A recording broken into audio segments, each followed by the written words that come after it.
Tuhan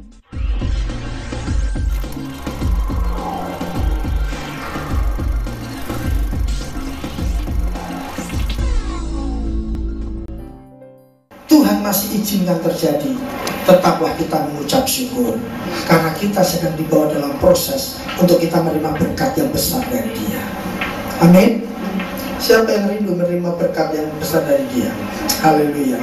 Saudara, kalau kita mau menerima, kemarin Pak Yogi katakan, kalau kita mau menerima kado dari Tuhan, kita juga mau berikan kado bagi Tuhan apa? Menurut saya kadonya adalah seperti orang Majus ini, yaitu kita mempersembahkan sesuatu bagi Tuhan. Mungkin doa penyembahanmu, pujianmu, mungkin hidupmu yang kudus harus saudara persembahkan bagi Tuhan. Dan saya yakin kalau itu kita mempersembahkan bagi Tuhan, kiranya bukan untuk kemegahan diri kita, tetapi biarlah semuanya untuk kemuliaannya bagi nama Yesus, Raja segala Raja. Amin. Biarlah Yesus yang dimuliakan, Yesus yang ditinggikan, Yesus yang diagungkan melalui kehidupan saudara. Biarlah nama Tuhan dipermuliakan. Dan saya percaya, saya melihat bahwa jemaat dan pekerja GBI Pekampuran ini adalah jemaat yang luar biasa. Terus terang, saya melihat saudara memiliki satu potensi dan kapasitas yang luar biasa. Dan saya berdoa terus senantiasa, suatu saat aku akan melihat banyak orang datang dalam hidupmu, dan mereka akan berkata, aku mau datang kepada ibu ini, aku mau datang kepada bapak ini. Kenapa? Karena di dalam dia ada Tuhan yang hebat, yaitu Yesus Kristus Tuhan. Dan saya tidak percaya saudara orang yang akan dipakai Tuhan untuk itu. Banyak orang akan datang minta pertolongan kepada saudara, karena di dalam engkau Yesus Kristus bekerja. Di dalam engkau ada kuasa dari Tuhan, sehingga engkau akan dipakai Tuhan yang luar biasa. Oleh karena itu saya yakin bahwa GBI Pekampuran tahun 2012 tidak sama lagi. Amin. Karena semua kita sudah diubahkan oleh Tuhan. Kita mau memberi yang terbaik bagi Tuhan, yaitu hidup kita yang kudus di hadapan Tuhan. Kita memperbaiki kembali misbah kita di hadapan Tuhan. Dan mungkin saudara, kita juga akan memberikan apa yang kita miliki. Mungkin keuangan kita bagi Tuhan. Berikan yang terbaik. Persembahan persepuluhan, persembahan ibadah, berikan yang terbaik. Saya pernah mengajarkan kepada saudara di tempat ini, sebelum datang ke gereja untuk memberikan persembahan, doa di rumah dulu, tanya sama Tuhan, Tuhan, aku hari ini mau datang kepada Tuhan, aku gak mau dengan tangan hampa, aku harus memberikan persembahanku. Berapa ya Tuhan yang harus aku persembahkan bagi Tuhan? Saudara, pada waktu kau digerakkan Tuhan, saya percaya Tuhan gak pernah berhutang buat kita. Tuhan akan melipat gandakan berkat itu bagi saudara. Saudara, saya mau katakan bahwa persembahan yang saudara berikan itu bukan untuk saya, untuk gembala. Persembahan yang saudara berikan bukan untuk rayon, bukan. Tapi itu untuk pelayanan pekerjaan Tuhan. Itu untuk kerajaan Allah di bumi ini. Dan saya percaya pada waktu kita persembahkan itu adalah untuk kerajaan Allah, supaya kerajaan Allah diberitakan dan ditegakkan di bumi ini, sehingga banyak jiwa-jiwa datang sujud menyembah Dia. Itulah hati Tuhan. Dan saya percaya saudara, engkau juga akan diberkati dengan luar biasa. Karena banyak kesaksian pada waktu kita sungguh-sungguh hati kita tertuju kepada Tuhan. Banyak kesaksian bagaimana mereka diberkati luar biasa, karena perkenanan Tuhan ada dalam kehidupan kita. Dan saya mau katakan kepada saudara, berkat itu bukan hanya sekadar jasmania kita, tapi kesehatan kita, sukacita, damai sejahtera, itu berkat yang luar biasa. Kesehatan itu berkat yang berharga buat kita.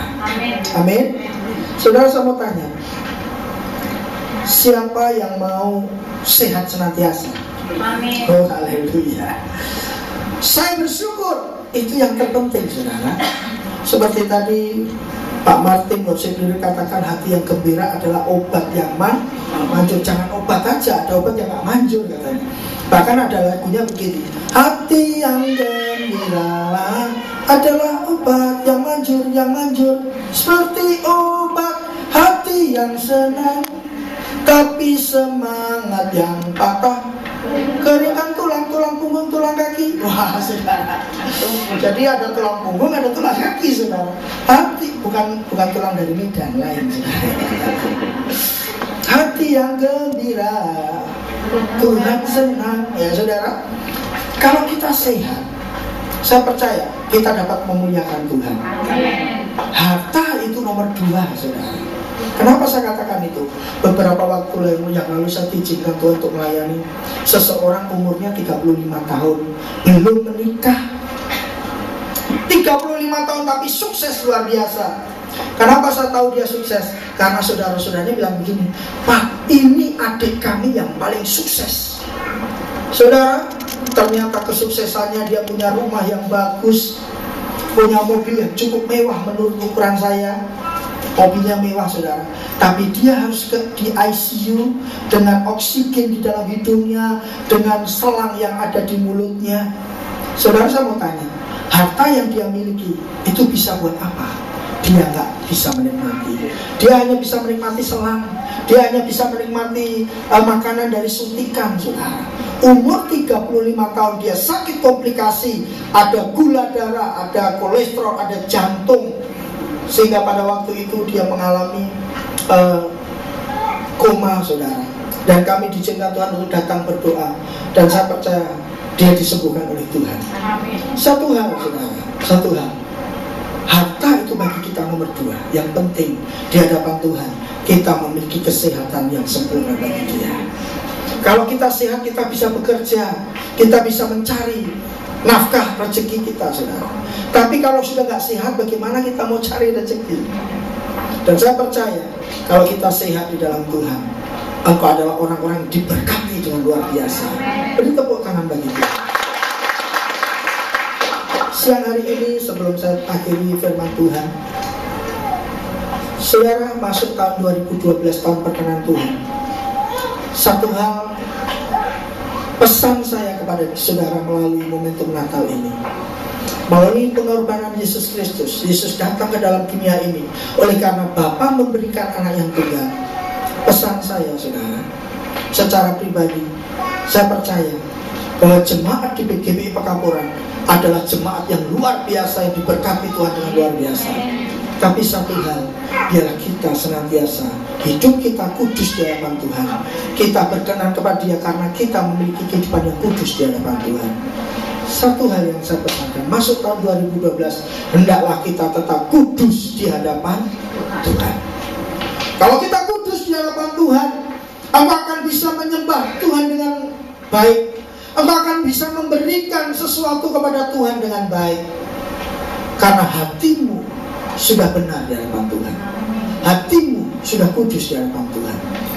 Oleh karena itu, melalui momentum Natal ini, saya mau berdoa dan saya mau mengajak saudara untuk kita datang dalam hadirat Tuhan siang hari ini. Kita mau koreksi diri kita. Ada seorang anak kecil di daerah Afrika. Pada waktu ibadah pada waktu itu nggak pakai kantong begini, pakai nampan. Lalu semua orang mempersembahkan di dalam nampan itu. Saudara, tiba-tiba seorang anak kecil ini dia maju ke depan dan dia naik di atas nampan yang berisi persembahan itu. Dan dia berkata, Tuhan, aku mau persembahkan hidupku karena aku nggak punya apa-apa. Dan orang itu namanya Bobby Moffett. Dan dia seorang penginjil yang luar biasa. Dia seorang penginjil yang pertama kali menjangkau Afrika. Banyak orang diselamatkan karena dia mempersembahkan hidupnya bagi Tuhan. Dia berdiri di atas nampan persembahan itu dan berkata, Tuhan, aku gak punya uang, tapi aku mempersembahkan hidupku bagi Tuhan. Dan Tuhan pakai Bobby Moffett dengan luar biasa. Siang hari ini mungkin kau berkata, Tuhan, aku mau persembahkan hidupku sebagai persembahan yang kudus di hadapan-Mu.